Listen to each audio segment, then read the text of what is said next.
ہو سکتا ہے وہ کامیاب ہو جائے. تو سر یہ ہمایوں صاحب ہم مسلح بچھا کے پاکستانی قوم سے کہتے ہیں کہ اللہ سے دعا مانگیں کہ اللہ کرے کہ کوئی ایسا راستہ نکل آئے. میں کچھ دن پہلے ایک بڑے سینئر ٹاپ رینکنگ آفیشل سے ملا, ان کے لفظ تھے اللہ کرے تیل ہی نکل آئے, کوئی حالات بہتر ہو جائیں.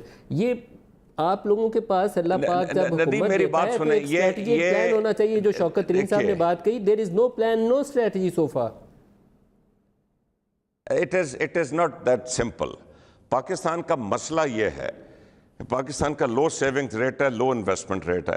پاکستان کا بیشتر جو فائنانس منسٹرز ہیں وہ سمجھتے ہیں کہ ایک سٹرانگ روپی ایک سٹرانگ اکانومی کی نشانی ہے. سب سے بڑی غلطی وہ ادھر کرتے ہیں اور ادھر سے یہ مسئلے شروع ہوتے ہیں.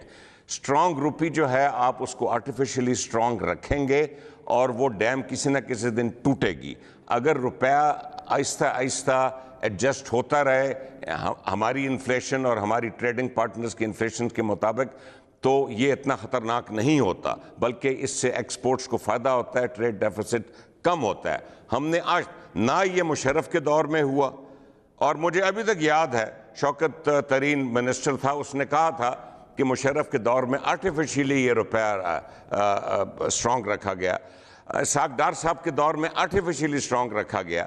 پھر یہ گرتا ہے بڑی تیزی کے ساتھ, 60 روپے سے 85 پہ آتا ہے اور ابھی 105 سے 145 پہ آ گیا ہے, اور یہ پھر بے انتہا انفلیشن کا باعث بنتا ہے, اور جو بزنس کانفیڈنس ہے وہ تباہ ہو جاتا ہے. بزنس مین کو پتہ نہیں ہوتا کہ یہ روپیہ کہاں ٹھہرے گا جا کے, بزنس مین کو پتہ نہیں ہوتا کہ یہ انٹرسٹ ریٹس کہاں ٹھہریں گے, تو کون بزنس مین سرمایہ لگائے گا ان حالات میں.